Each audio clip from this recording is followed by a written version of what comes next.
Welcome everyone to the ScreamCast, episode number 28. I am your host, Sean DeRager, and with me, as always, Brad Henderson. Hi. So he's always so jazzed to be with us. But I base this podcast around your life. Oh, right. Yeah. You do realize that. You're always up late or up. It's 11:15 where I am. You're enjoying 8:15, so... But see, on weekends it's reversed, because I'm up at friggin' 5 in the morning and you've been up for a couple hours, so that's your choice, though. That is your choice, though. Like I said, it's based around you. Okay, alright. Well, we're hoping to get Brian Sauer back on the show soon. Hopefully he has rebuilt his house. And will be able to join us. I'm hoping next week. I'm gonna be bugging him about coming back next week. So yeah, we'll see what's up with that. But today we're very excited to have Ryan Turek on the podcast. Ryan, did I pronounce your name correctly? You got it spot on. Did I? Okay. Yes. Yeah. Nice. Yeah. Thanks for having me on. I really appreciate it. And thanks for tolerating all my pestering. I'm just a fan of the podcast that you guys do, and I love your vibe and everything you guys talk about. So thanks for having me on. Cool. Thanks, Thank man. you. We appreciate it. Yeah, we started this thing up not really knowing where the hell it would go, and we're pretty happy with it so far. Yeah. Luckily ScreamCast keeps churning out titles. I mean, not ScreamCast, Scream Factory keeps churning out titles, so that's always a good thing. What are you guys going to do when like Scream Factory has to close their doors like 50 years from now and the podcast is still going? Yeah, I don't know. I don't know. Happen. I don't know if Sean could tolerate me that long.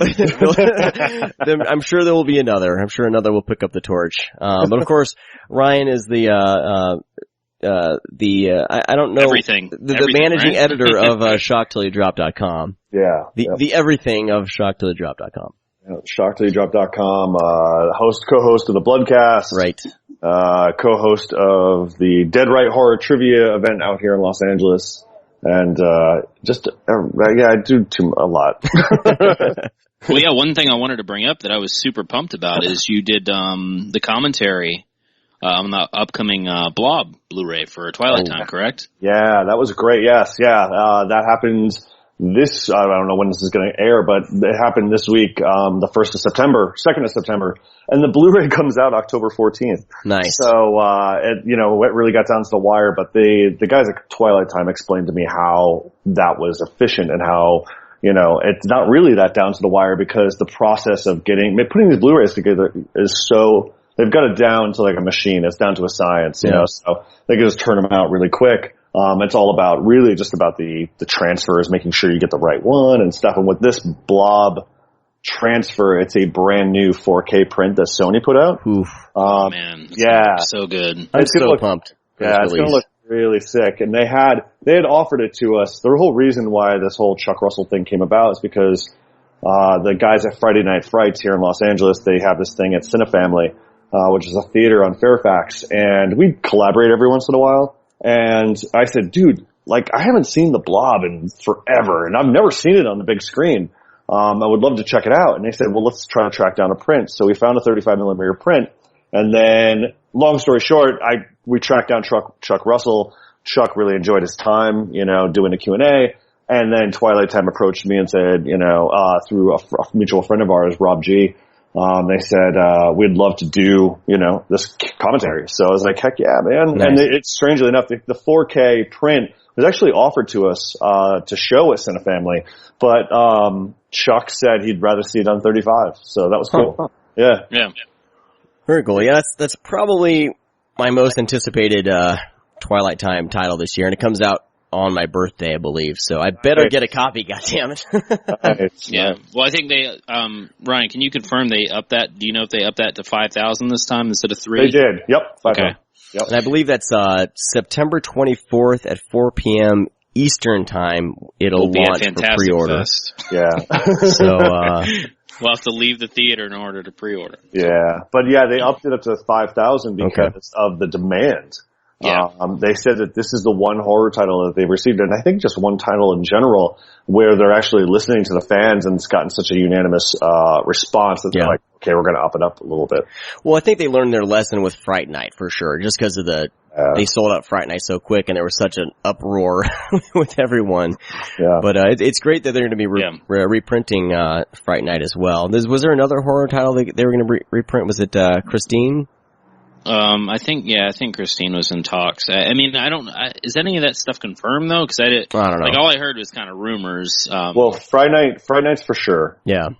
Because I'm submitting some stuff that I did at Shock Till You Drop when I went up to Tom Holland's house. We did like a 2-part interview. The first part was just like kind of a sit down, shooting the shit kind of thing. The second part was Tom showing us around his house, showing like the props that he had for Friday Night. So Sony wouldn't allow them to put that stuff on there, but now Sony's being a little bit more lenient and allowing them to put some special features. So they had asked me if they can use those 2 videos. I mean, like, they're pretty raw, but I mean, like, they're not like these really polished pieces of work, but there's something, you know? Yeah. Well, I think the Twilight Time titles usually are very sparse anyway, so I think anyone will be happy to, but people will be happy to have that available. Yeah, anything. Cause that original release is kind of bare bones, right? I think it had a commentary or something. I never actually got to purchase it. I don't even have it. I don't even think it had commentary on it. I think it was just straight presentation. Cool. Yeah. Well, that's going to be cool for this. Yeah, I'm really excited about the Blob. Yeah, I'm excited for Audrey Rose too. I mean, like, and I think the Believers comes out that day too. That's going to be pretty cool. Oh man, that's going to be an expensive day for me. Yeah. This September, I keep saying this, September and October, man. I'm trying to keep it on the DL for my wife on how much I'm actually spending this next 2 months, but we'll see. Yeah, but you're going to be walking around with an erection all September. I know. So it's going to be pretty hard, man. Let me ask you, did one of you guys shell out the bucks for the Black Maria Texas Chainsaw Massacre box set? I'm going to. Sucker. Yeah. It's really I don't know. Cool. Yeah. So, I think it's a really cool presentation. I mean, it's neat. It's really neat. I mean, it's going to look great on a shelf. I just don't, for me, if I kept buying those, I would have no room, you know, like between like the Phantasm Sphere and, you know, the Black Maria truck and then like the Necronomicon Evil Dead special edition with the rotting latex. Yeah. Just like a skeleton, you know.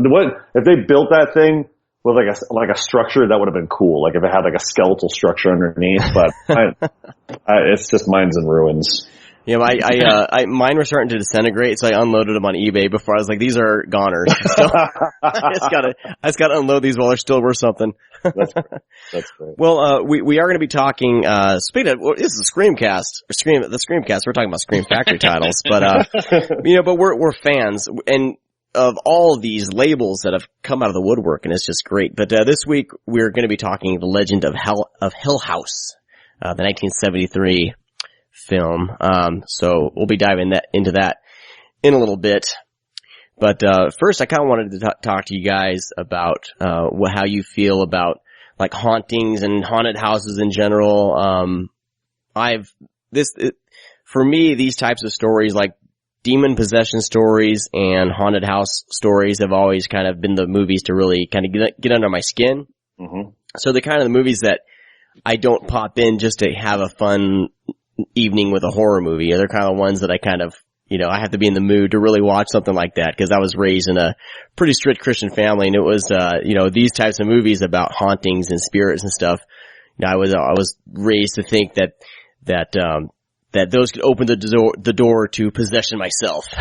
So all these movies took on a whole other layer of fear for me. So, like movies like The Exorcist, scared the shit out of me, and anything involving hauntings. But, I wanted to turn it over to you guys. What's your experience with kind of haunted house movies, and kind of, are you interested in kind of this spirituality in general, like, with haunting stories, like quote unquote real life haunting stories? What do you guys think? Ryan, I'll turn it over to you first. My first, one of my earliest horror movie moments, or like horror movie experiences, was watching, the Amityville Horror, also a Scream Factory release. And it was one of those like spring days where my folks were just cleaning the house and they had WPIX channel 11 on, and they were showing the Amityville Horror, and it was the moment where the kid has his fingers hanging out the windowsill and the door, the window slams on his fingers. Right. And I lost my shit. Like, I was like, oh my God, the window slammed by itself. What's going on? And then it dawned on me what I was watching was a haunted house film, and they've always had like a special, like, honestly, it's one of my favorite subgenres, but not one that's exploited enough or used well enough. Because I grew up on the East Coast, so, I grew up around creepy houses and, these big Gothic mansions and Victorians. Not that I lived in one, but, I always looked at them and admired their structure and imagined what, those who lived there. And I'm not really a spiritual guy at all. Like, I don't believe in any of that stuff. But I like the idea of people living in what they think is their safety zone, and then and it's just attacking them, and that's why I particularly kind of I think home invasion movies are, very effective as well, as well. But yeah, I mean, like, to have something that's unknown, and the more unknown it is, the better. Once you start figuring out, oh, it's just, creepy Susie buried in the basement, and then I'm kind of like, okay, cool. But I love haunted house movies. Brad, how about you, sir? I think Ryan and I might be related. No, I mean, my very first thing, not necessarily, a haunted house movie, but the very first thing that I remember, because I dove into this, horror films when I was very young, like I've said, countless episodes. But the very first thing that I ever saw that really, really terrified me was, I walked in and my dad was watching something on television, and it turned out to be The Exorcist. But I was maybe, 4 or 5, and it was the scene where the bed's bopping around. And that terrified me. Like, I ran out of the room. I was like, holy shit, I don't know what's going on. Like, there's something under people's beds that's gonna, come out and grab you. And that's what I thought. And, ever since then, I've kind of had a fascination with, ghosts and anything paranormal, even aliens. But, yeah, I've just always been fascinated with everything like that, especially, haunted house movies and, like Ed and Lorraine Warren, like their career and shit like that. It's not that I necessarily would go out to the extent of saying I believe all of it, but I just think there's a lot of just cool stuff. I guess some people wouldn't call it cool, but it's just some cool things that have happened in the times and stuff that can't be explained. So there's kind of like this part of me that's like, something could be going on, but who knows? And I think that's the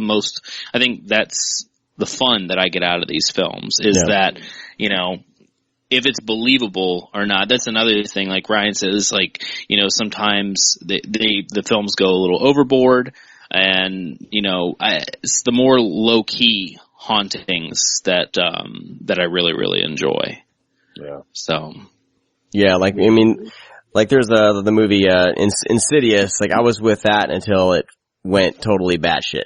I still enjoyed it, but, is that what you mean? Like, when it all just turns into just ridiculous craziness? Well, see, to me, I have this theory on Insidious, and I actually love when it goes batshit because I think there's a whole reason behind it.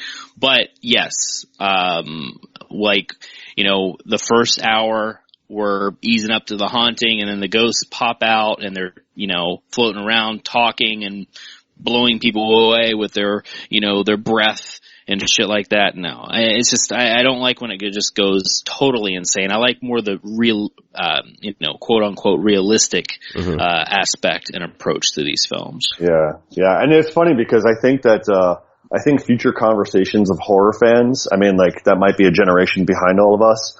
They'll have, like, kind of like the criteria of whether you're hardcore or not. Or like, okay, did you like Insidious? Yeah. At what point? Was it the first half or after when, like, Lynch shaped on the ass? Because after that, it's a whole different movie. And I've gotten into those conversations. Like, I love the whole thing. I mean, especially now that they did, Insidious Chapter 2. And it's like, okay, they just took the batshit crazy even further. And I think that they're nice companion pieces. But yeah, I think a lot of people felt gypped because it wasn't the archetypal haunting type movie that they expected, and that they ultimately wound up getting with The Conjuring, which is a little bit more palatable, What are your guys' thoughts on like shows like Ghost Hunters and crap like that? Do you guys think that's all bullshit, or do you guys think do you guys follow those along? Is it Ghost Hunters? There's Ghost Adventures. One of them is I call him a dude bro ghost hunter. Yeah, I think that's Ghost Adventures.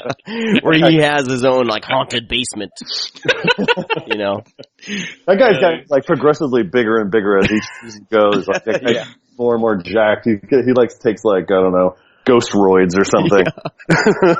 That guy cracks me up because he gets confrontational. I remember, like, early on when they first started, he'd walk into a room and he'd say, "What's up, ghosts? Come at me. Come on. You there? Come on." And I'm like, this guy is fucking hilarious. Yeah. But I don't believe any of that. It's all shenanigans. Yeah. No, I think most of that stuff has never ever been fun to me. And, you know, I think I'm turned on more when it comes to actually books and, you know, somewhat investigations that, you know, don't go, you know, ballistic that, you know, that's so hard to believe and, you know, cameras and, you know, people were flying across the room. Just more or less just, you know, like if you ever read any of the Warren files, you know, when they actually, you know, the story behind The Conjuring or, you know, even like, the Smurl family that they did, you know, they did like The Haunting in Connecticut and stuff like that. And even like Amityville, like whatever happened at Amityville is one thing, but the idea of them going in the house and like when Lorraine says she actually went in the house, she felt a presence and everything like that. And there's that one picture of, you know, there's no kids in the house or whatever. See, I find that, cooler and more interesting than I do the actual story of the Amityville. I don't know. I like the investigation part. Just to see what they come up with, number one. And number two, it's always really, really low key. And, you know, that's another thing, the movie we're talking about, Legend of Hell House, I feel that that film is extremely low key. Yeah. It does go a little bit higher, towards the end, but I mean, most of these films do. But, you know, that's why I enjoy it. I enjoy the atmosphere of these films that, you know, the music, the tension, everything at the beginning, and we're building up. I mean, even a film that's not really related, but even Prince of Darkness, that whole 15-minute soundtrack that plays in the beginning, right, where they're, you know, getting everybody together to go investigate. That's intense for me. I don't even have to see the ghosts. You know, I just like the investigation part and the science behind it. Yeah. So. Yeah, these movies definitely work on a certain, like a pitch, you know, like a music pitch. They definitely, like, some of them really, I mean, you could say this about most horror, but for haunted house films in particular, because they can just be, like you said, really, really low key. And then, you know, there's like such a stark contrast between something like Legend of Hell House, which has really high pitches every once in a while. And it does teeter into kooky territory that The Haunting, which is even at a lower pitches, versus something like 13 Ghosts. You know, which is in essence a haunted house movie, just with fucking ghosts running around. But which I do like. But it's just interesting. I like to see the different levels with which haunted house films play, because it's unlike, you know, something you could say for the slasher genre or, you know, anything else, any like vampires or werewolves. You know, the haunted houses movies are definitely, there's a certain recipe to them that work really well. Yeah. Well, let's dive into The Legend of Hell House. This was released in 1973. There was another film that was released the same year. I'm having a brain blank on it. I have it on my notes here. Burnt Offerings. Oh, okay. Burnt Offerings came out the same year, so it's kind of one of those things, like just like we were talking about on the last show. It's one of those, you know, two haunting movies. For this year, there's two haunting movies came out. You know, and then, like when we were talking about with, the horror show, you know, that same year, two movies about, you know, guys who got electrocuted in an electric chair coming back to haunt people, you know? Yeah. It's interesting when things like this happen, and I'm always a fan. I love when two similar movies come out. And happening in different parts of the world. Yeah. You know, and like it's a UK production. The other one was, Dan Curtis, you know, shot over here. Yeah.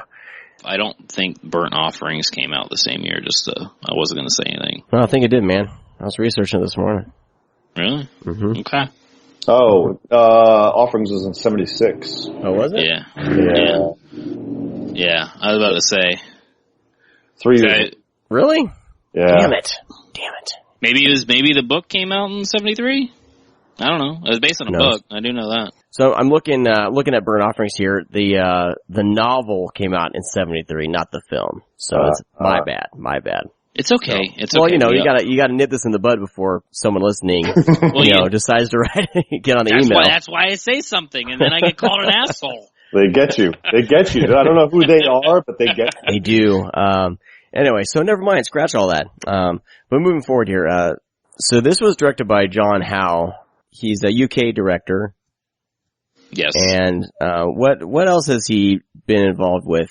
He's done some good shit, man. Didn't he do some Disney stuff? Yeah, he did the Watcher in the Woods. Yeah, he did the Watcher in the Woods, which, has always been kind of a movie that stuck out. But I mean, he's had some decent films. And I know like Twins of Evil.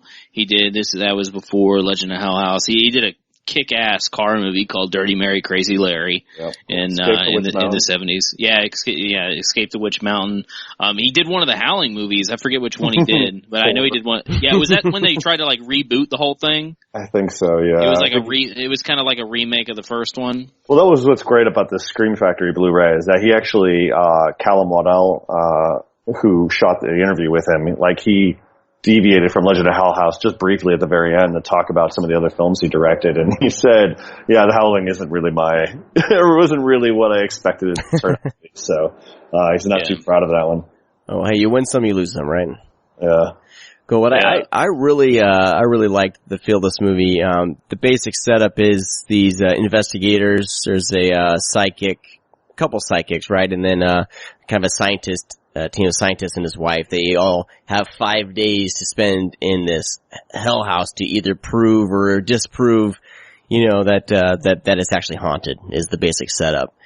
And it stars Roddy McDowall, Gail Honeycutt, Pamela Franklin, and who played the scientist? Where's that at? Is it Clive? Clive Revel? Yeah, something like that. So, the only actor that I was familiar with was Roddy McDowall, of course, because Planet of the Apes. I mean, come on. Not the first one, but, he is the first one. Planet of the Apes movies. Did you say Fright Night? Fright Night, yeah. Yep. So he's always a favorite whenever I see him on the screen. In my opinion, I think he was kind of I thought he was the highlight of this movie. Just cause every time he's on screen, he's just, he just kind of steals every scene he's in my opinion. No, he can flip that switch of going crazy. I mean, one of my favorite moments of the films that he's playing, of course, Fright Night, but he was one of the teachers in class of 1984. And there's a really like crazy ass scene where he pulls a gun on the students in the classroom, and it's like one of those things where you just forget to breathe because it gets pretty intense. But he's a good batshit crazy actor sometimes. Like he can really churn it out, And what's great in this film is that he plays someone who's already been to Hell House. He's someone who's been part of another team that was totally wrecked by this house. So he already kind of brings this beautiful, jittery, nervous anxiousness, to the role, because I mean, when we see him getting, anxious, the audience automatically is like, oh fuck, something bad's gonna happen, because no one else in his team is aware of what the house is capable of. Yeah. So that's what's really great, is you already have, and that's the beauty of the story that Matheson did too, is that you've already got someone who's aware of the bad stuff that goes down. And he just got some really great moments. There's that one moment where he just like freaks out. He's like sitting by the fire and he just has a bug out session. And it's like preceded by some nice quiet moments. And then he just starts screaming and you have no idea why. And then what's great is I think there's like a hard cut to another like title card going, and it's the next day. And you're like, wait a minute, what happened? It's cool. It's a great movie. Legend of Hell House is definitely one of my favorites. I was watching this is the first time that I've seen it, and it's one of those movies that I've heard about. I mean, it's a legendary movie in regards to haunted house movies. I mean, people always bring it up when they're talking about haunted house movies, but I had never got around to seeing it. I had recently added it before, it was released on Blu-ray. I had added it, into my Netflix queue, and it's been sitting there for, ever since I think it got added. But, Yeah, it was written by Richard Matheson, and he's been responsible for so many, you know. Dude, he's got his screenplays, his work with screenplays like you know, Burn Witch Burn. Burn Witch Burn is a great film if you haven't seen it. For listeners here, I mean everything from the Duel. Yeah. Like, even though there's not much dialogue in Duel, but, I mean, just the way that movie's constructed is just terrifying, you know, but. Yeah. No, he's great. He, I wish I could draw comparisons to the novel. I read the novel when I was back in high school. I completely forgot. Also, don't forget, Matheson did, he wrote the script for Jaws 3. No, I did not know that. That beauty that is Jaws 3. Oh, God, Jaws 3. Jaws 3 is fantastic. in all the wrong ways, but it's great.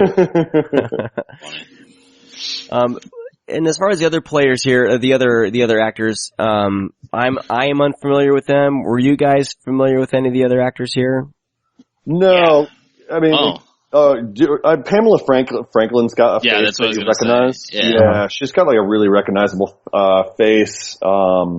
And I had to look her up before, like, right after I revisited the movie, and I was like, The Innocents, and I haven't seen The Innocents in so long. But she did like a lot of television work, but she's great in this too. Yeah. She's so good. Yeah, she brings this kind of innocence to the character that you totally believe. Yeah. You know? Yeah.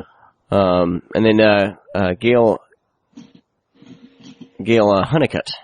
Yeah, I'm not too familiar with her. I mean, the only people I was really familiar with was Roddy McDowell, Pamela Franklin, because Pamela Franklin was in Food of the Gods. Yeah. So there you go. Wow. Okay. There you go. Nice. Yeah, I mean, anytime I get to mention Food of the Gods or Food of the Gods Part 2, I'll do it. I'll take it every time. I don't care.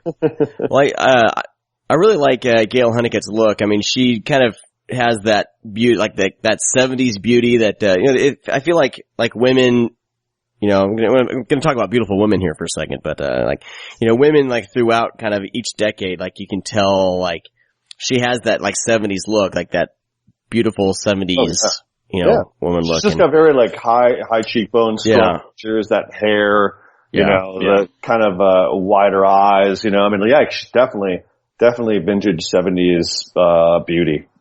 And Brad would know something about that. Don't get me into that, because when I start doing my top 10 list, I have way too many. So I'm just gonna save it. I'm not gonna even say anything. Did you guys feel like this? Because I've kind of dabbled in like Hammer horror movies, but this had, I don't know if it's just because it's a product of the 70s, you know, the similarities, but it kind of did have like a gothic feel similar to kind of the Hammer movies that I've seen. Did you guys get that feeling at all? Yeah, absolutely. I think Hammer always had contained feels, a contained feeling to most of their productions, because mostly they were on either soundstage or, a closed environment or whatever. But this definitely felt that, and they did wind up shooting on stages and use that beautiful location, that big house that they found near some airport in England. But it does. It's got a rich atmosphere. It's got a vivid, rich color palette to it. I mean, there's that one room that Florence, Pamela Franklin's character, is in. It's just a red room, and it's like, boy, you can't get any more glaring and obvious that, like, holy shit, bad stuff is going to happen in here. Do not sleep in this room. Right. Yeah. Yeah, I think like, like you said with a Hammer horror, but there's just something about British horror. Like there's always the fog that rolls in, and that makes it tense. There's always a lot of close-ups, and this film is just filled with so many close-ups. It makes us feel awkward. Even in the very beginning, when the doctor walks up, and it just changes, because there's like that long shot of him walking down the hall, and then it just zooms in, and it's close up on everybody's face, and during a lot of the conversations, and there's just this certain style where people are sweaty, and it gives you this claustrophobic feel, and that's the whole. I mean, that's the whole thing, is that they're held up in this house, so long shots from down the hall is not gonna kick it on this one. We want the close up. We want, the feel of, the claustrophobia and stuff like that. And it's just the like wild shots in this movie. Cause if the camera isn't moving in this movie, it's like in this weird it feels like the camera is laying on a pile of books in the corner, because, and then, I think that's another thing that it just makes it feels like we're watching people, like this kind of like voyeur thing that the ghosts are there. I mean, it's never sensed in the movie, of course, but it's just that one thing that always happens, and like how the shadows in this film are just perfectly placed all over people. Like everything's dark, and then somebody will like, there's that scene where she lays down, before, the whole, sexy time, and it's really dark, but when she lays down, her face is perfectly lit. Yeah. And then you just know shit's gonna happen. Yeah. And just like the use of shadows and everything. But that's just the thing with like British horror. They have, even Ryan said with the Red Room, there's this slight like, giallo style that's done with this, with the use of colors. Like even like, I always compare everything because I think the master of color is, Pedro Almodovar. Like when you see characters in his movies, you can kind of tell what's going to happen to them just by where they're standing, because he'll use color, he'll use pictures in the background. Because there's like even a scene, I believe it's Broken Embraces, when Penelope Cruz walks through a door, and if you look, it's a red room, and there's two guns, paintings on the wall that's pointing right at her head. And you don't, like, it's just there. It's like hidden, and you kind of know what's going to happen to that character. And I think, like, with British horror, a lot of that is used, in these films, all through the year, like The Wicker Man and Village of the Damned, and even and Soon the Darkness, stuff like that. Just like the use of colors and rooms, and when people where they are is gonna kind of gives like a foreshadowing of what's going to happen to these characters, and it gives you an eerie feeling, and it's very unsettling.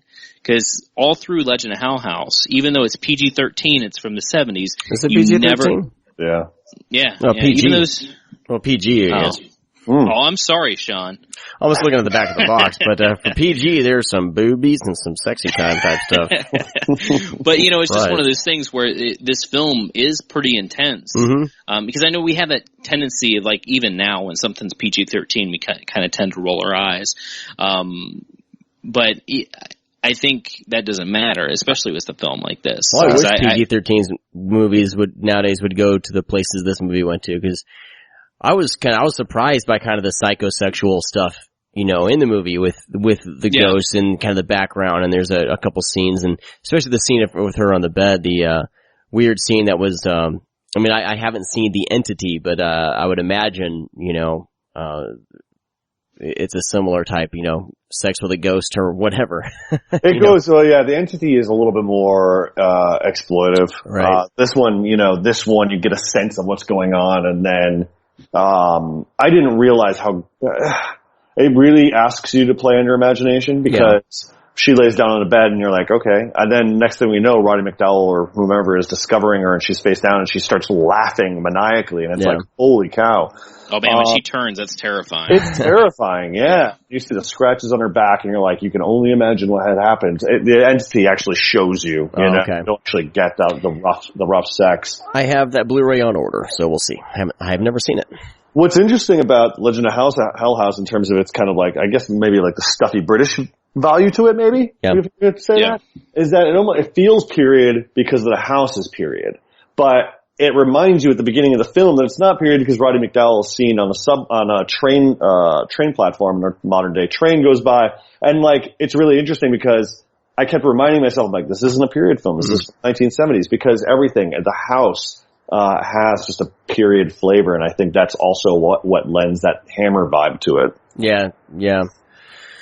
Yeah, I noticed that too, because I know what you mean, because I was watching it the other day, rewatching it the other day, and I knew that, it was filmed in the 70s. I know it was supposed to be modern at the time, but I tend to forget, because once we get in the house, we stay in the house. Yeah. And then they walk through, and like, there's candles lit, but there's like a candlestick, but with lights, on it, and I'm like, wait, is that a fucking mistake? And I'm like, no, they had those, never mind. Yeah. But yeah, and they remind you every so often that it's a modern day film. I mean, that moment where he brings in that giant machine that's supposed to clear out all the the bad energy, the big block, Today, if they remade it, this thing would be like over-designed as hell. Oh, yeah. Yeah.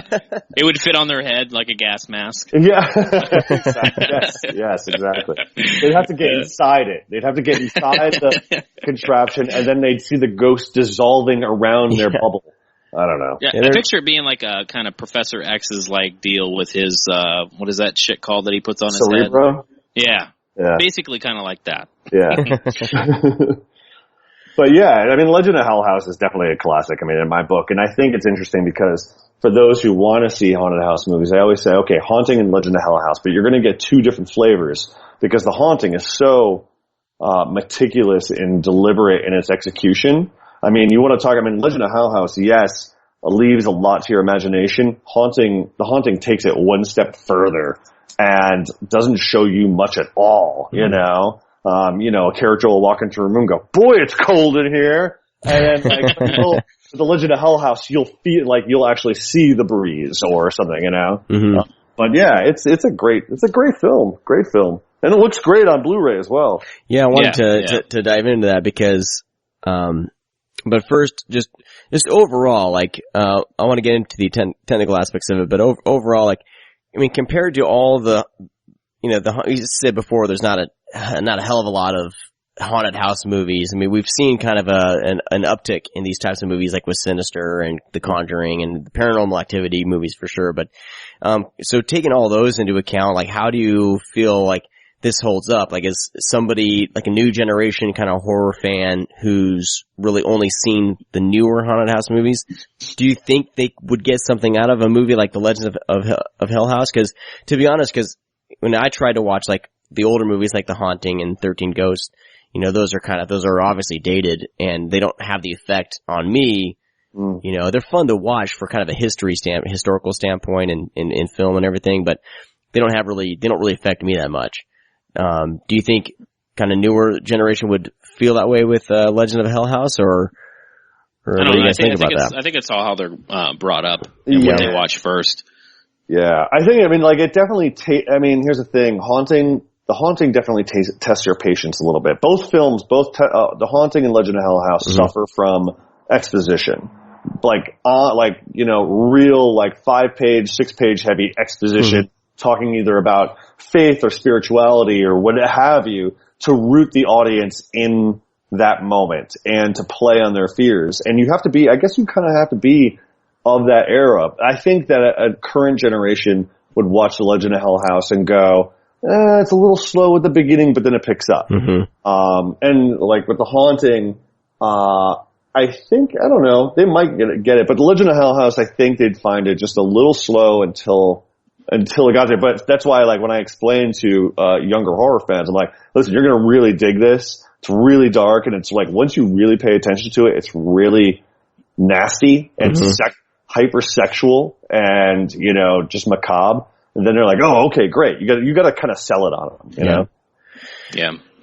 I mean, I speaking of the kind of the religious aspect or spiritual aspect of this, I really liked the kind of the play on, science versus, the more spiritual.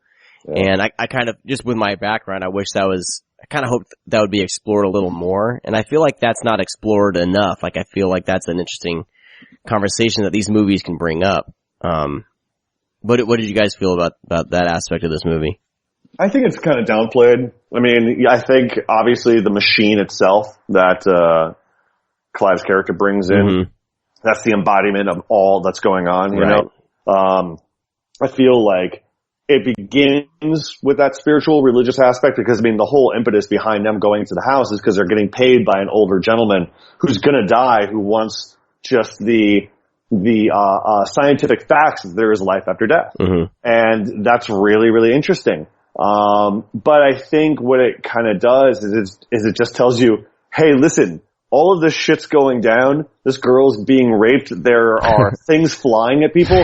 Yes, there's life after death. Duh. You don't need, it's great because they don't, at the end of the day, they don't go, well, that's that. We're going to go collect our money. That's life. There is life after death. They just let the audience decide and let the audience think about it. Today, it's interesting because, the Conjuring movie and Annabelle that's coming out, I think they are more faith-based than a lot of horror movies and a lot of these older haunted house movies. Because if you read between the lines of The Conjuring, it's a heavy, heavy dose of Christianity and Catholicism and all this other stuff, everything, all religion buried in there. A lot more than I think people really look at it. It's interesting. It's really interesting. Well, I think actually The Conjuring, I'm not sure if the same guys are writing Annabelle, but they are actually, they're actually Christians, I believe. They've come out and I've seen articles about them in actual Christian magazines about their faith and how they kind of injected that into a horror script, and they weren't afraid to kind of tackle, that type of stuff. Interesting. Yeah, because it's interesting to see these guys coming up now and bringing that to horror and I think it's refreshing too. I mean, I'm not necessarily a religious guy at all, but I think it's, as long as you're not hammering it into my skull, I'm fine. Don't preach at me. I don't want you to preach, but give me something to think about. Yeah, exactly. And I think between them, those guys, and Scott Derrickson, who did Sinister and Exorcism, Emily Rose, and who's going to do Doctor Strange, he's also very religious. And he works in some stuff, and especially into that awful Day of the Earth Stood Still remake. But no, it's interesting. But going back to your point, Legend of Hell House, I think they were smart enough to say, you know what, this speaks for itself. Right. Yeah, they kind of it's there, but they don't dwell on it. Yeah. Yeah. No, I agree. Yeah. Cool.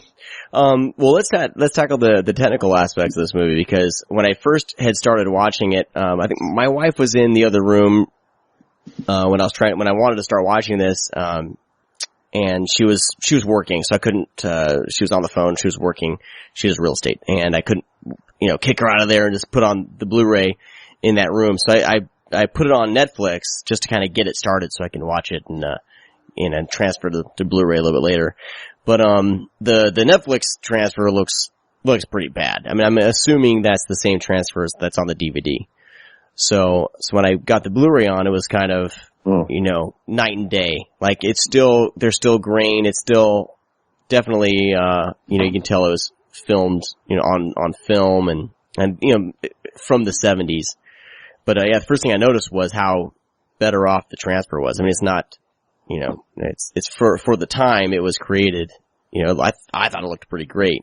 You need to rewatch this in the beginning, because the first 5 minutes of this movie is the best and most intense. I believe, Yeah, well, I kind of skimmed it a little bit, but I wanted, definitely. But I assume the fog and the house looked fantastic. They didn't really transfer that well on Netflix. Yeah, well, the thing with this is why I like it so much, and I'm actually going to jump to Prince of Darkness again, is how abruptly this movie begins. We're just thrown, we're not seeing somebody take a shower and, go on their way and get a phone call, and then stop for a bite to eat with their friend and then go meet this guy. We're just right there. We're meeting him, and it's hey, you got 4 days, go survive this, please. Yeah. And then, we have that eerie and brooding score that starts in the very beginning, and then, we have the car, the cameras behind the gates, and the car rolls through the fog, and then, the people step out, and then they look, and then they cross the gate, and then you have the one gate on the left, and then the gates open on the right, and we see the house, and there's kind of this Dutch tilt a little bit, and then the title pops up. And it's oh shit, here we go. We're 5 minutes in the movie and we're already basically scaring. I imagine in 73 that would have been terrifying. Because it even still, gets me going. And I find myself desensitized to this type of thing. It takes a lot to scare me. But when I feel uneasy, and a film, and from the 70s, that quickly, without knowing any characters, without knowing what they're going to be dealing with. We absolutely have no idea within this first 5 minutes, but the first 5 minutes get you. Same thing with Prince of Darkness. We have no idea what these people are going into. We just know it's going to be intense. Yeah. That's all we know. We just know shit's going down, and we're thrown in the middle of it. So it feels like we're we're one of the characters too. Aside from the Roddy McDowall character, we don't know if, they're there to prove or disprove if there's life after death, but we don't know what's in the house. Right. I think it's extremely effective. Yeah, I like the urgency of the opening as well, and that music, which is all apparently like electronic from. Yeah, and it's just like the slow beat, but yeah, I love the urgency of it. It's just like, with the pulse of the score, and banding these disparate characters together, thrown on top of the straight up house enshrouded in fog with a black cat sitting on the freaking gate. And then, like you said, I love that font. I love the title card coming up. And it's orange. Yeah. It's just such a Halloween movie. It's just great. But the strange thing is it's not even set in Halloween. It's like 5 days prior to Christmas. Yeah. 5 days prior to Christmas. That's right. Yeah. I always kind of forget that until it starts to hit December 24th, and I'm like, oh shit, it's almost Christmas. So it's a Christmas movie. It's a Christmas movie. Yeah. Ryan, do you happen to know how they went about the transfer on this? If it was just given to them by 20th Century Fox, or if they were involved at all? They don't, and it's really interesting because this is a Fox film. Mm-hmm. And, listen, I'm sure Jeff Nelson, if you're listening, I love you, buddy, but, I was not happy with the Lake Placid transfer.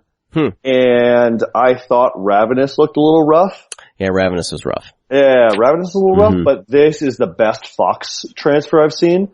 So it might very well, and I'm sure Jeff or Cliff over at Scream can clarify, maybe it's just one of those cases that Fox did their own thing, and they were just like, okay, here you go. Kind of like the Blob, where Sony just went out of their way and said, we already did our 4K transfer, so you can use this. Yeah. But yeah, this really is the best it's looked. It looks really, really great.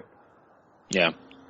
No, this is one of those things where British horror is always kind of important because of the cinematography. Just like all the things that I named prior, like between the sweatiness, the claustrophobic, the fog, just even, and just with the transfer like this, that really stands out. Yeah. From everything else. So. Alan Hume, I think I'm pronouncing that right. It was a cinematographer. Yeah, he's done some shit, man. He's been around. Return of the Jedi. Yeah. Supergirl. Uh-oh. Let's not mention. See, you ruin it. You ruin it right there when you mention Supergirl. He's done some fantastic things. I'm just kind of perusing his list here. He did Watcher in the Woods. Yeah, he's worked with him before, but just I know this is a weird movie to point out, but Cleopatra Jones and the Casino of Gold. Oh, okay. He was the director of that, and I think that's like a Warner Brother archive. But Chuck Bale directed that movie, and it's just so glamorous, It's just the perfect, for an action movie and the plot to that movie alone. It's beautiful. It really is. No matter how goofy the movie is, it just looks fucking fantastic. So, that's definitely one, to check out. And also, I know a movie that we mentioned on our Terror Train podcast was he was, I believe he was a cinematographer or a DP on, Runaway Train. Which is a beautifully shot. It's just one of those things that, and even though I don't like the movie, it looks really good. It was Life Force. Mm-hmm. I think he did Life Force too. You brought me on your podcast, and you don't like Life Force? Sorry, this is the first time I'm hearing this too. I don't know. Oh yeah, man! Now I can't wait to do the Life Force episode. We gotta schedule that soon. Yes, we're gonna have Ryan back. We're gonna have Ryan back. That's what it is. Oh, I love that movie. Yeah, I know. It's one of those movies that I've given so many chances. I've watched that movie fucking probably more times than people that love it, and I just can't get into it. I really can't. Hey, that's okay, man. Everyone has their... I fucking love Railsback so much. I love everything Railsback's in, but I fucking can't get into Life Force, man. Yeah. Well, did you guys have anything else to say about the movie itself? I want to dive into the special features and everything. There's not a lot, but there's there's a few things we can talk about. Yeah. No, I'm good on the movie. I think it is a recommended movie for sure. Mm-hmm. Oh, highly, yeah. Yeah, recommended movie for sure, but just know that you're going to get into a little bit of a lull in the first half, and then it picks up and pays off in so many great ways. And it's not a super long movie either. I mean, it's an hour and a half. You know, it's perfect, kind of perfect. I mean, for me, like hour and a half is kind of my sweet spot for movies. Like, you know, I feel like unless it's like a historical drama or something like that, I'm good with an hour and a half. Yeah. Especially for like genre pictures. When have you ever seen a historical drama that's an hour and a half? Never, man, never. Those things are always pushing 3 hours. Apparently Michael Bay thinks he's making historical dramas, but, You've seen Armageddon, right? Yeah. Then there you go. Historical drama. Yeah. Well, apparently we're going to be having an asteroid skim the Earth soon, so. Sweet. Prophetic.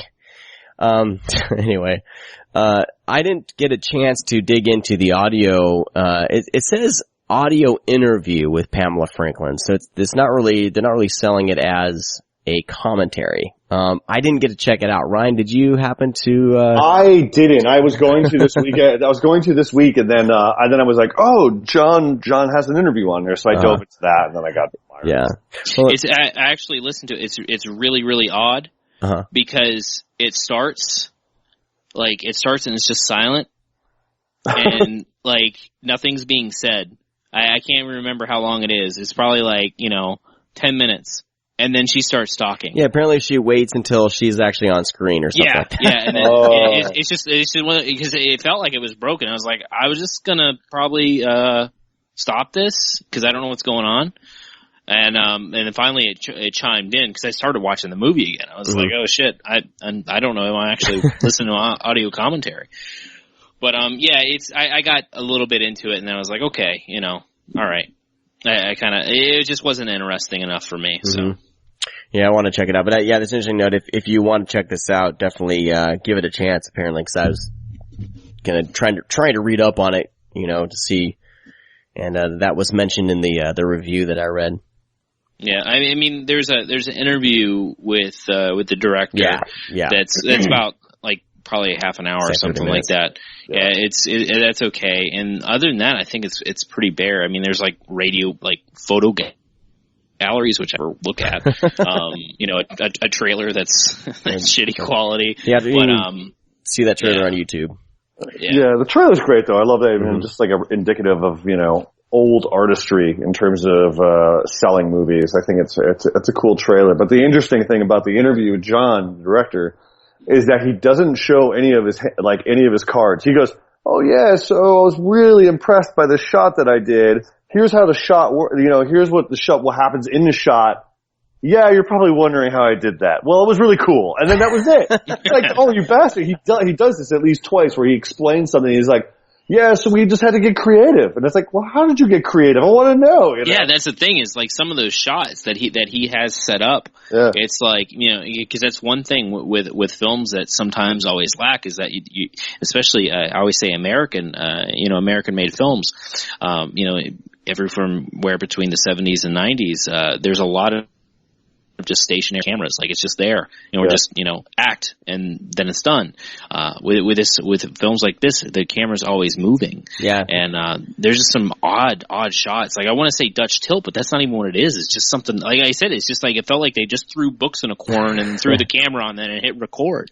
He did mention in the interview that it was kind of he was explaining how having the camera movement in certain scenes, it was like a delicate balance. Like if you're going too fast, you wouldn't really get the full feeling of the scene, but it was kind of like he said he really paid attention to, how slowly or fast they were moving the camera. So I guess that's as deep as he gets into explaining, these camera shots.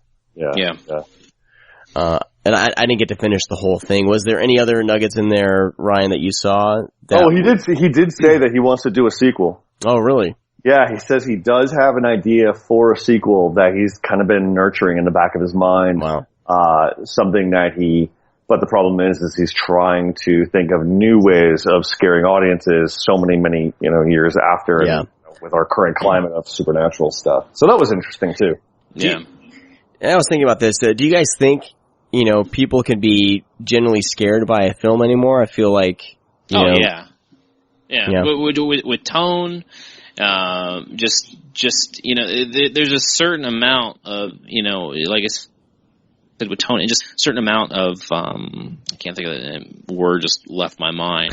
But there's just the films that we've mentioned, you don't have to have jump scares to scare people.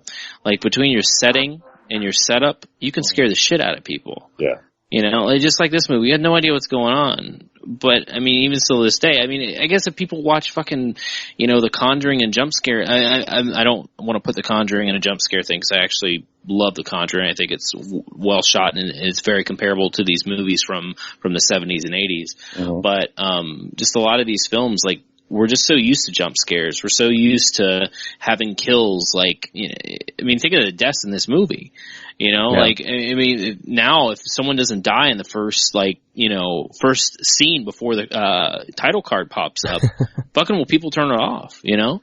But yeah, no, I truly think that we can have scary ass movies and terrify us to no end. They just need to be done on a level of kind of what, you know, like I mentioned on a couple podcasts ago, is I have this genre that I made up myself called story horror. And I think with those types of films, you know, even people kind of shit on Oculus. I found Oculus scary. I loved Oculus.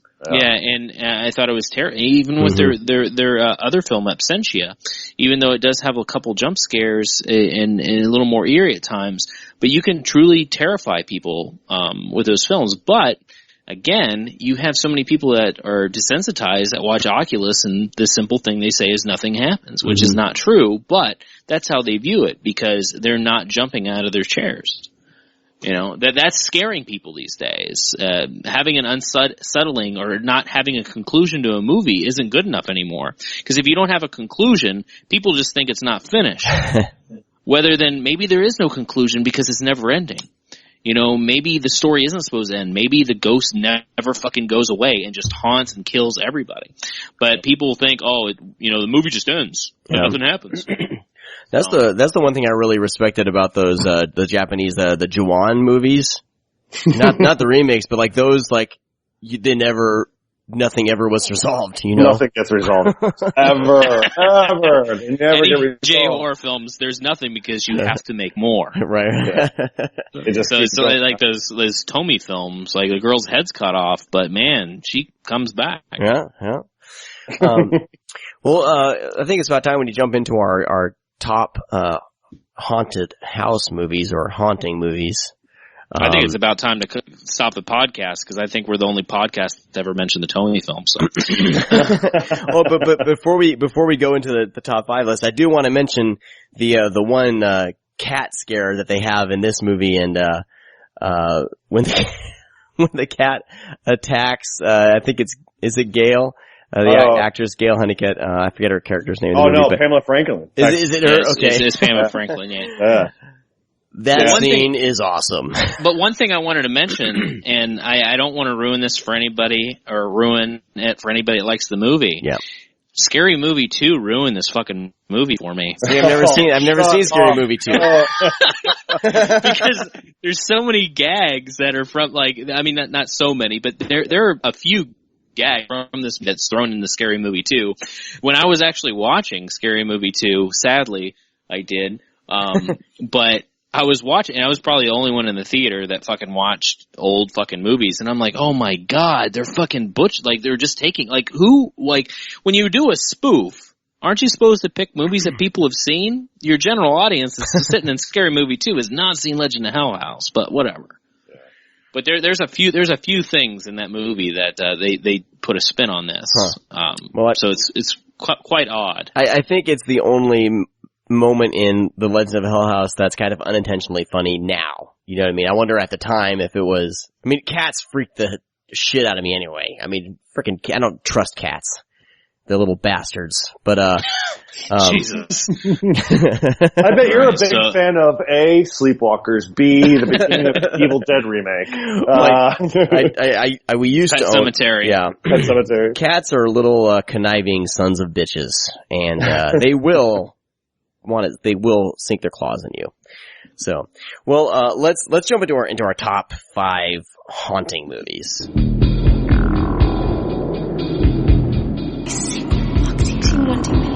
Sid, don't you blame the movies. Movies don't create psychos. Movies make psychos more creative.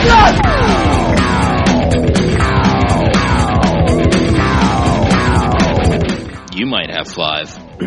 Yeah, I have 5. Yeah, well, let me see what I have. I have 1, 2, 3, 4, 5, 6, 7, 8, 9, 10. I got 10. Yes. I mean, I have a list here that's probably a 15, but I'm going to choose my favorite 5 out of them, and we'll go from there. So, as always, I like to start off just because I feel like maybe I'm wrong. My lists are the most generic, so we'll go into this, and maybe I'll surprise you. Don't be hard on yourself. Don't be hard on yourself. This is the way I am. I'm always way too hard on myself. So let me go and jump into my top 5 here. Haunting movies. I say haunting because they're not necessarily relegated to the house. I mean, it's one of those things where you got to be lenient on this because Yeah, because I mean, like, what's the criteria? Because the criteria when I looked at it was people are in a confined space. Mm-hmm. Right. Yeah. It's got a haunted. It might have ghosts, but the house is haunted. And there might be possession, but the house is the cause of it. Right. Yeah.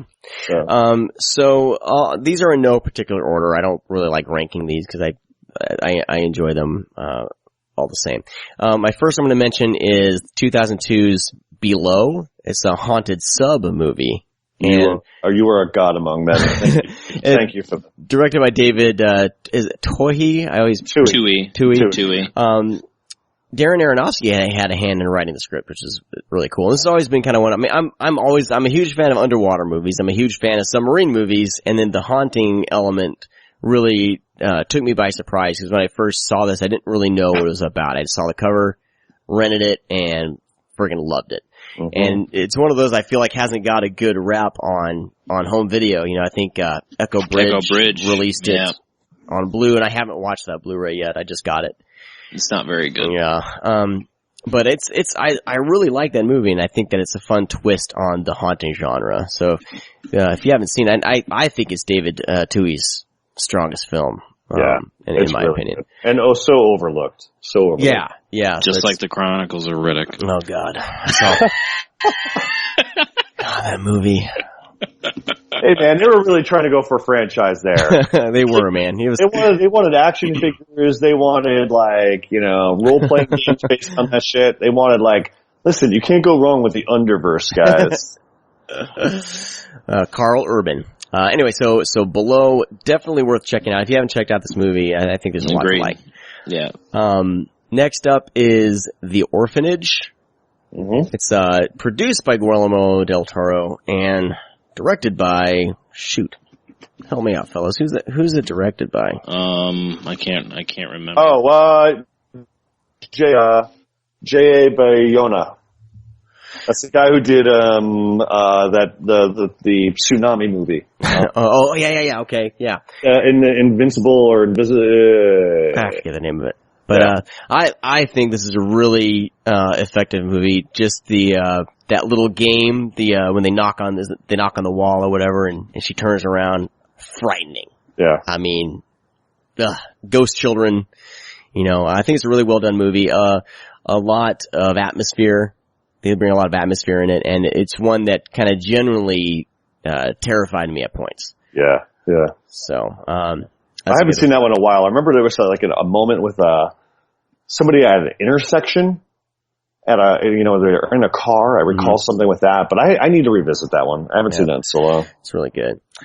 Next is The Devil's Backbone, another Guillermo del Toro, and nice. I'm not sure if this is they're relegated to one area.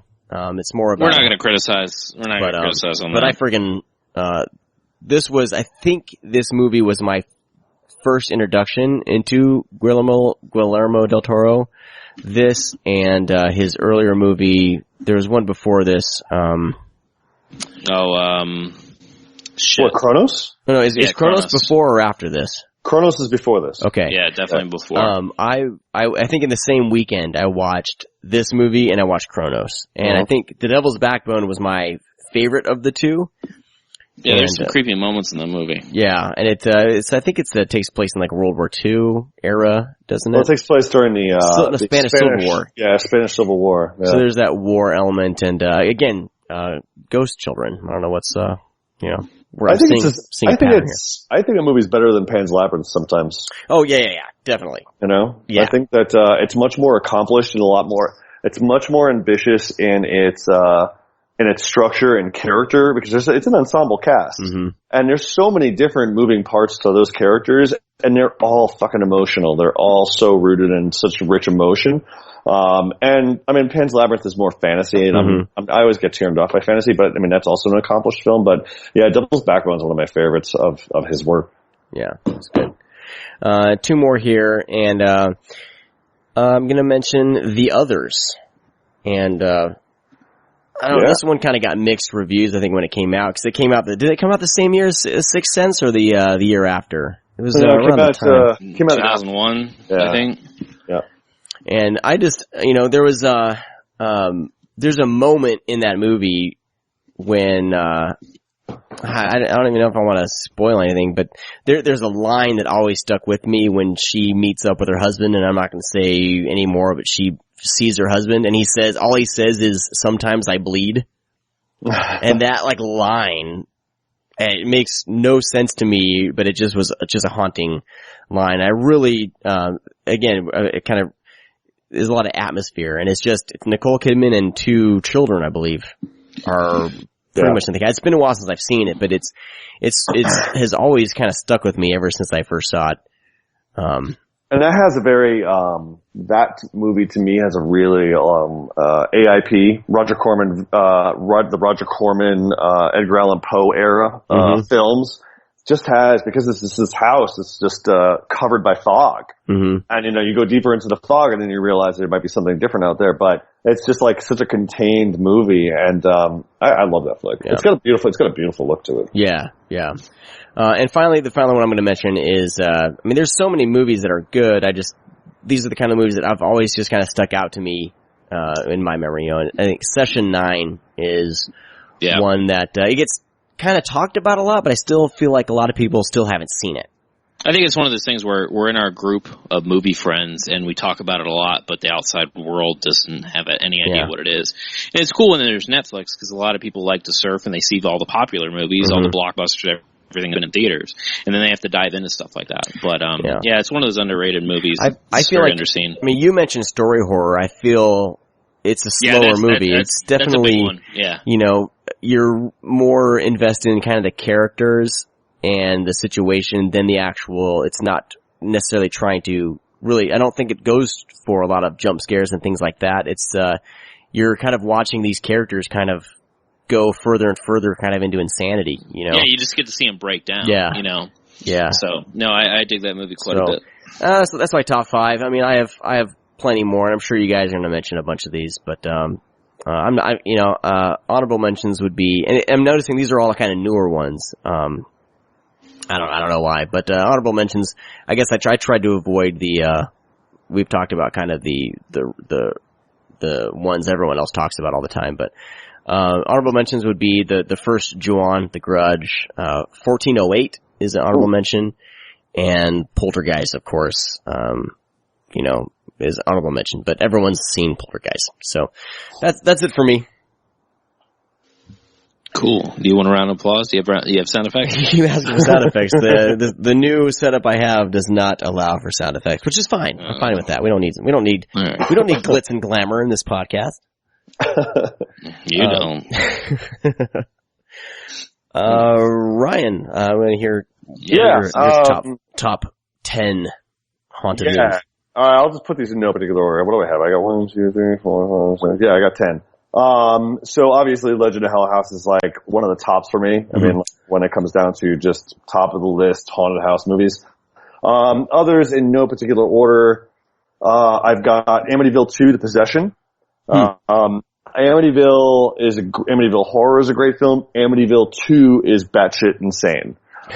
Yes. Got a film from an Italian director, I believe. He was Italian, and he just goes for it. You have,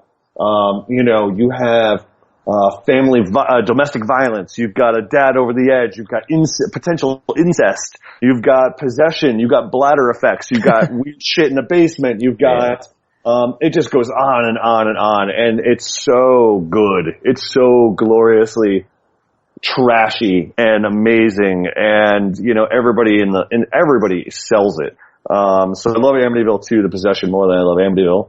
Cool. What else? I've got, I had Session 9, I've got Below, The Haunting, Robert Wise's The Haunting. I gotta pay respect to the classics. Poltergeist, of course, because I think they just don't make movies like Poltergeist anymore. I had the good fortune to see it on the big screen here in LA, and it just played like no one had ever seen it before. Oh, wow. Everybody just rolled with it. I mean, they were jumping, and like, it was just such a good time. And I was like, man, even the writing is super sharp. They don't do it like that anymore. They can't tell the relationship between, the Freelings, and the husband and wife, in a scene. I mean, there's that one moment where they're just smoking pot and shooting the shit, while the kids are in bed. And it's like, that is so smart because you tell that they're a little, they don't play by the rules, but they're also, young at heart but they're also parents and they're talking about, something that happened to Carol Ann. It's like, yes, it's so smart. And then what else I have? I have House, Stephen Meyer's House. It is a movie set in a house, not necessarily haunted, but filled with ghouls and weird stuff. It's definitely like a wacky Evil Dead-esque kind of film, and I just appreciated seeing it when I was a kid because it helped, ease me into horror. It showed me horror was okay sometimes. And then what else do I have? I have, Event Horizon, Haunted House. Oh, nice. Yes. Good one. Haunted House in Space. And man, that movie, when I saw it opening night, like, they had the speakers cranked to 11, and I'll never forget it because I was just jumping through the whole movie. I was like, you suck. It's a gorgeous looking film. It's really creative. I mean, it's probably Paul W.S. Anderson's best movie. Oh, by far. Yeah. Other than Mortal Kombat, yeah. Yeah. The movie where I actually flipped the screen off when the movie was over, and I was like, I'm out of here. But yeah, Event Horizon is just a cool, new age, not nouveau, but like just like a cool, fantastical, new agey, sci-fi haunted house movie that plays on, the sci-fi tropes, but also the haunted house tropes. You've got people who are possessed. You've got literal lightning outside the windows. It's like, come on, and it's also just, just a beautiful Baroque, production design. I mean, like the damn ship was based on, I don't know, some chapel, so it's just kind of like a lot of thought went into it. And it's just a cool idea, like opening the portal to like a hell or another gateway where it's just bad shit's happening. It's like, that's cool. And then what else? I've got, finally I've got House on Haunted Hill 1999. I am a sucker for that movie. I think it is one of the better remakes to come along. I love the original House on Haunted Hill. I love William Castle. I mean, that guy's body of work. I live and die by it. But House on Haunted Hill, they just got it right.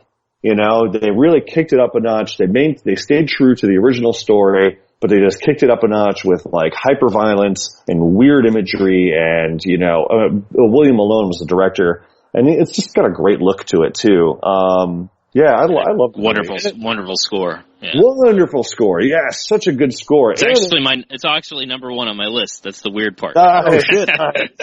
Well, go for it. Spoiler alert. Spoiler. Yeah. Sorry. But yeah, you're saying that was it? Yeah, that was it for me. Cool, very cool. You shut off 10 like crazy. Yeah. Jesus. I was gonna say that speaking of the house series. I'll just go. No, okay, you go. Never mind. I was gonna say something stupid anyway. Go for it. No, go ahead. No, I was just gonna say, Ryan was talking about that the first house was kind of his entry, your entry into horror. For me, it was House 2, which is a lighter movie, but that one kind of creaked the door open to horror for me a little bit as I was younger, and I started kind of paying attention and finally getting into horror after seeing that one. But that's all I was gonna say. That is like I was going to say, House 2, the second story, is like the Saturday morning cartoon version of House. Yeah. If somebody said, NBC, give me House, the Saturday morning cartoon, but then they were like, shit, we made a live action movie instead. Sorry. I like that too. With Bill Maher. Bill Maher is co-star. Fantastic. Yeah. All right, Brad. That's hilarious. Go for it. Well, I'm just gonna knock off, I had Below on mine. Cool. I had Session 9. Of course. We talked about The Conjuring a lot already. So I had The Conjuring on there. I had the original Amityville Horror. I still think that movie's great. And my number one, which I'll take off now, is House on Haunted Hill. That I just saw that movie as a kid in theaters, and it just hit me, and I was like, man, this movie's so fun. And I revisit it every once in a while, and it's out on Blu-ray over in Germany, and I definitely had to fucking pick that up because that's something I watch quite often. I don't know. I think Ryan hit the nail on the head. It stays true to the original. It does some new shit. Jeffrey Combs is in it, which is awesome. And just the cast alone, like Bridget Wilson, Taye Diggs, Ali Larter? Jeffrey Rush. Jeffrey Rush, Famke Janssen. It's just got a cool cast, even Chris Kattan. He's like the comic relief, but he's so good. He's just so good in that movie. I don't even like him. It's just it's just a perfect cast, and it's got a great opening. Man, it's got a great, Lisa Loeb is in the movie. She's the fucking reporter in the beginning. It's so weird. Yeah. So, James, did you mention James Marsters from, Buffy? No, I didn't. He's the cameraman in the elevator. He's the cameraman. Yeah. How is this not on Blu-ray in the States? What's going on here? I thought it was, wasn't it? No, it's not. Germany only. That's a bunch of bullshit. It's region free, but it's $31. Yeah, I spent the money. But yeah, the sequel is the Return to Haunted House is on Blu-ray, but not the original. It's weird. Oh, you know what? I'm getting confused for the 2-pack Blu-ray because I bought 13 Ghosts and House of Wax. Don't you laugh at House of Wax, sir. Dude, I fucking love House of Wax. Yeah, they had a two. It was a Best Buy exclusive where you could get the two of them on one Blu-ray, and I was like, I had to have it. But I thought no judgment here, sir. No judgment on this end. Yeah, Sean bought Pompeii one time. You suck. I keep saying Ryan this. in a second. He was like, "Wait, is this serious? I don't know what's going on." The last 20 minutes of Pompeii is some of the most. You can say it all you want. It's hilarious. You have to get through the rest of the movie to get to that last 20 minutes, but oh my god! All right. The romantic moment happens right as a volcano explodes, as magma is coming to envelop everything, and the romantic lead up happens at that moment. Spoiler alert! And then they all die. It sounds like I was about to say, isn't like Pompeii happened like in a minute? Like the movie's 3 hours. But the dude has to get his has to get his Mac on right before he dies, right? I mean, I would. Sexy time. All right, I'm gonna finish this up. You got more? Go for it. Yeah. Well, I just mentioned the ones that we already talked about. I'm just kidding, man. Go for it. So I got a long shot here. Night of the Demons, because it is kind of fucking haunted. Stuff like that. So demons are in the house. And we already talked about it on the podcast with Linnea Quigley. So I'll move on. I don't hear any agreements, so I'm gonna guess that should be on the list. That's fine with me, man. There's a movie that came after the Blair Witch Project. It was a small found footage film called the St. Francisville Experiment. It takes place in a haunted mansion where 4 people have to spend the night. It's pretty scary at times. So it's a little underseen because it was something, Blair Witch Project just blew up and then all the copycats tried to come out, and this is one of them. But they did an okay job. It was just something that always stuck with me. I'm a sucker for found footage movies. And getting less and less. But it's a movie to dig. Next film was in the 90s. I saw it on television, and I haven't seen it too many. I've only seen it twice, but it was a film called Ghost Watch. It was from the UK. It was a whole BBC thing. They did an investigation. So basically, it's kind of like it's kind of like Legend of Hell House.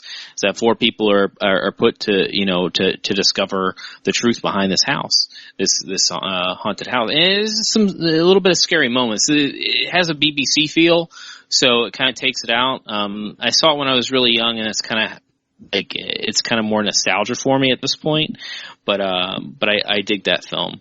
One that we mentioned earlier, which was The Innocents, which is coming out on Blu-ray soon from Criterion, which stars our Pamela Franklin lady. But yeah, the grounds at the house are haunted. And it's just a creepy movie. It's very atmospheric. It's black and white, so it's really, really bright, and I really dig that. But when shit starts to go a little, hectic, it gets really, really dark at times. But anyways, I really enjoy that film. I know that we mentioned Session 9, of course. Another film, Fragile.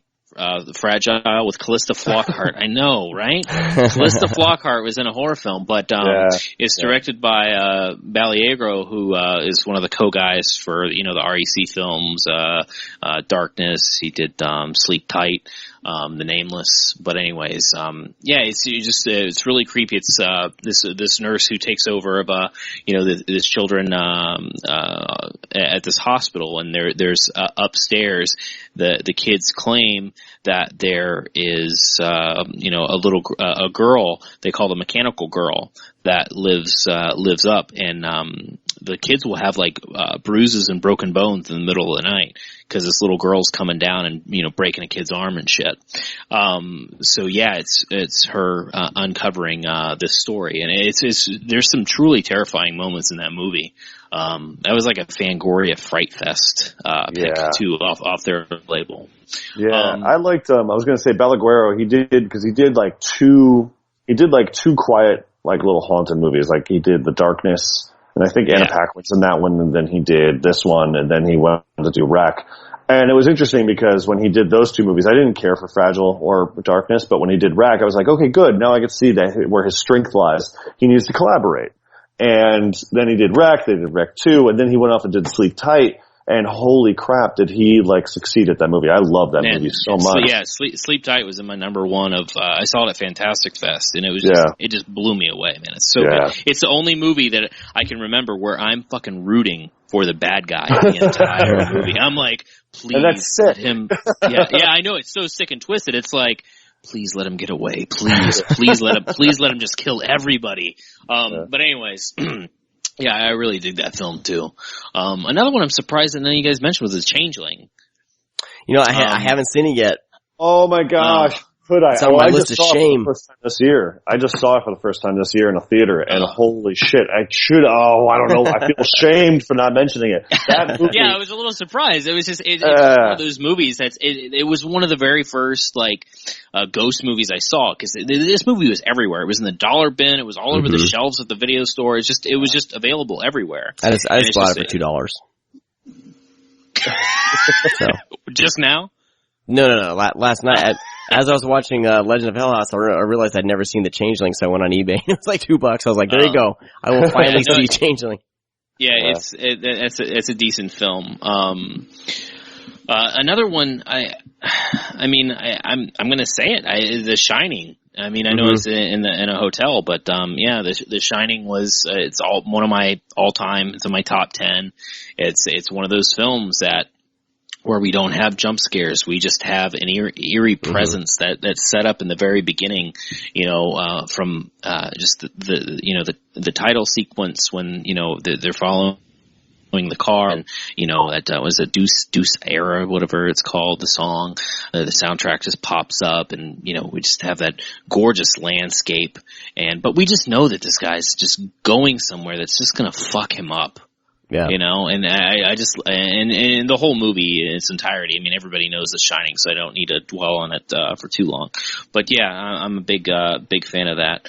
And one I wanted to mention a little lighter side is Monster House. Oh yeah. Movie. You know, it's one of those that really pays tribute to older films. It has a lot of stuff for adults that really dig that kind of thing. It's just a fun little movie. So I mean, it's definitely. I mean, it's a kids movie, but man, it can scare the shit out of some kids.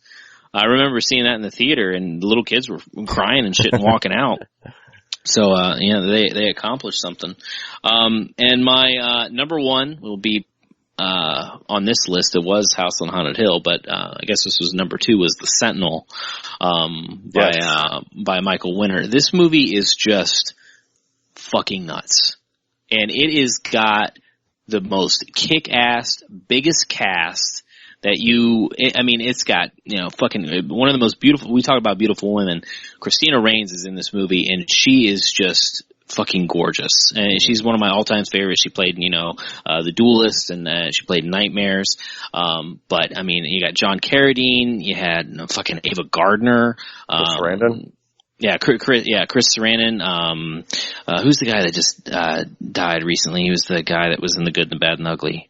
I'm thinking of the right guy.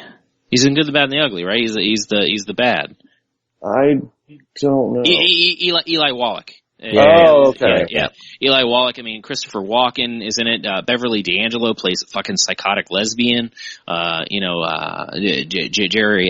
Orbach from that fucking Law show or whatever he was in. But it's just the movie is just. It just starts off, and it's this girl. She's a model, and she moves into this apartment, and there's something upstairs that frightens her, and then she turns out that she's fucking crazy. It seems, and Chris Sarandon, her boyfriend, has to and together they have to discover what's actually going on. And this movie just goes in this spiral of confusion and just a state of insanity. And it really it's just a fun movie, and it's also pretty scary at times. This is another movie that was in the 70s that had a killer soundtrack and just some really terrifying just a look and just terrifying moments, because they actually there's a scene where they got people with real I don't know, just development. Disorders. Yeah, good. Bodily, just disfigurement and stuff. Yeah, that's bodily disfigurement. They just get in this room and they just start crowding this person. It's just so. It feels wrong, but it's just so eerie, But it's one of those things that's just on DVD. It's available. Another film that's available in Germany on Blu-ray. I own that one too, sadly. But it's just it's one of my all-time favorite. And I just saw it for the first time just a couple years ago, because one of our friends watched it on Netflix, and they're like, "Holy shit, this is batshit crazy!" And I was like, "I love batshit crazy," and I put it in. I love this movie, and it was one of the Christina Rain films that I haven't seen, and I owned it for a very, very long time, and I just never got around to watching it. But and there's also a little cameo by God, he's on the swing set. What's his name? It's just such an fuck. I can't even think of not Richard Dreyfuss. Yeah, I know Richard Dreyfuss is in the movie, but there's somebody else. Robert Duvall. Duvall is actually in this movie. He's on the swing set, and Jeff Goldblum was another one that's in this movie. But it's got just a crazy ass cast, man. It's just fun watching that. You got to watch it again because you're so surprised when everybody pops up. You're like, holy shit, that person, that person, that person. Yeah. And you got to watch the second time to actually enjoy it. So, but I'm done. Very cool. Yeah. Good times, good lists. Thank you, Sean. You're welcome. You're welcome, of course. I know I take forever, but anyways, I get really passionate sometimes.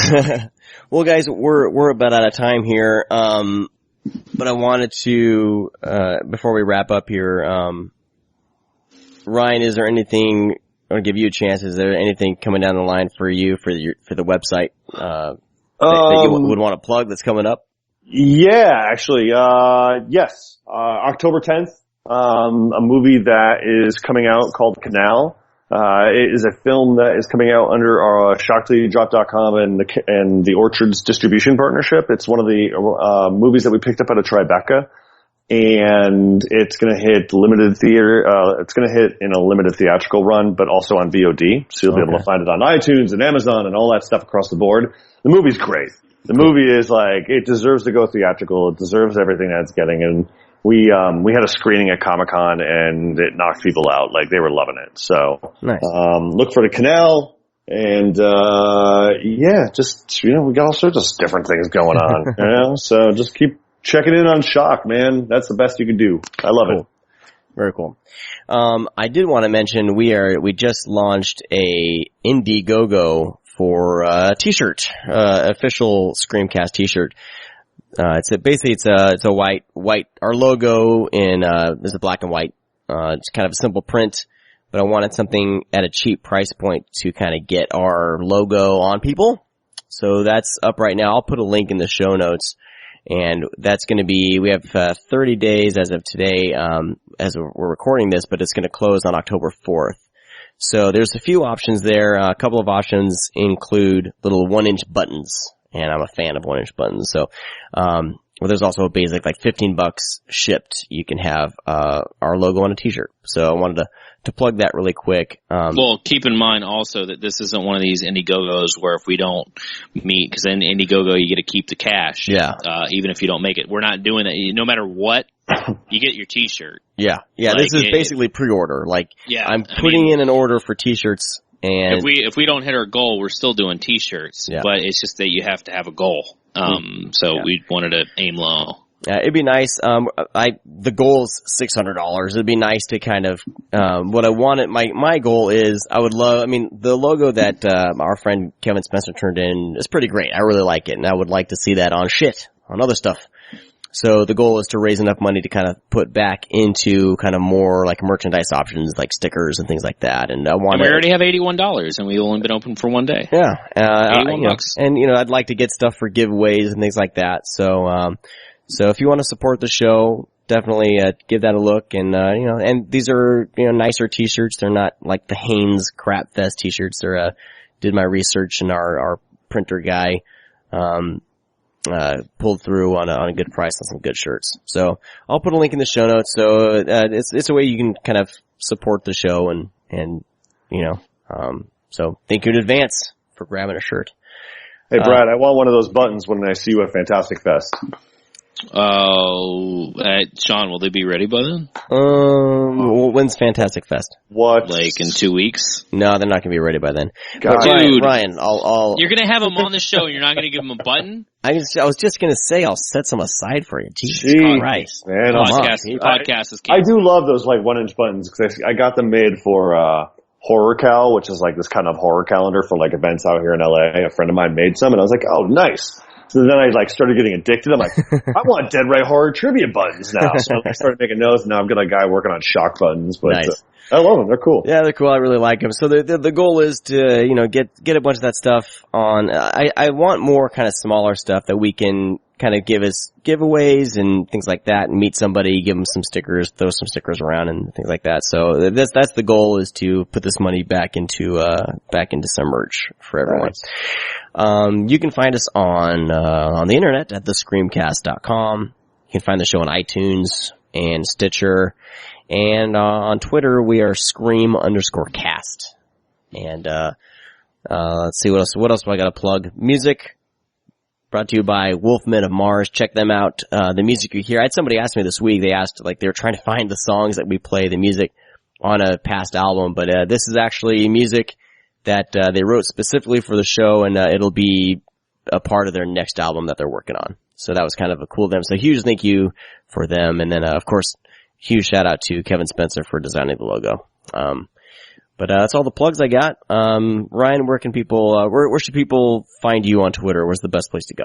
You can find me on Twitter at _Ryan Turek, because Ryan Turek is already taken. Or you could or you could just also follow our newsfeed at STYD News, but my personal account is where I get more vocal and opinionated. Cool. Very cool. Yeah. All right, and you can find me and Brad's personal ones if you go to Scream_cast. You can, if you go there, you'll be able to find our personal ones there. But follow the show, because otherwise you'll see pictures of my kids and the baby. I'm pretty boring. I'm pretty boring on Twitter. I'll bitch. So. And all Brad does is complain. I don't complain all the time. Well, that's going to do it for this week's show. We got some cool guests we're lining up. Ryan, thank you so much for coming on. Thanks for having me. It's funny because I totally had forgot that you were our guest today. And then I saw you tweet that out, and I was like, "Oh shit, Ryan's on! That's great!" So thanks for being a part of the show. Really appreciate it. And I want to thank all of you for listening and supporting the show. Really appreciate it. We'll talk to all of you guys next week. Bye bye. See ya. Oh, don't tell me you're leaving. The party's just begun. So I got my haunted house list. It's 120 movies, so let's do it. Holy shit. Well, welcome everyone to the ScreamCast episode 28. I'm your host, Sean DeRager, and with me today, Brad Henderson. Brad, are you there? I think Brad. Oh man, did we lose Brad? I'm getting the shit end of the stick on this fucking connection. You were saying it feels odd. Skype says no chance. Right. Skype says no chances for don't like Life Force. Skype has spoken.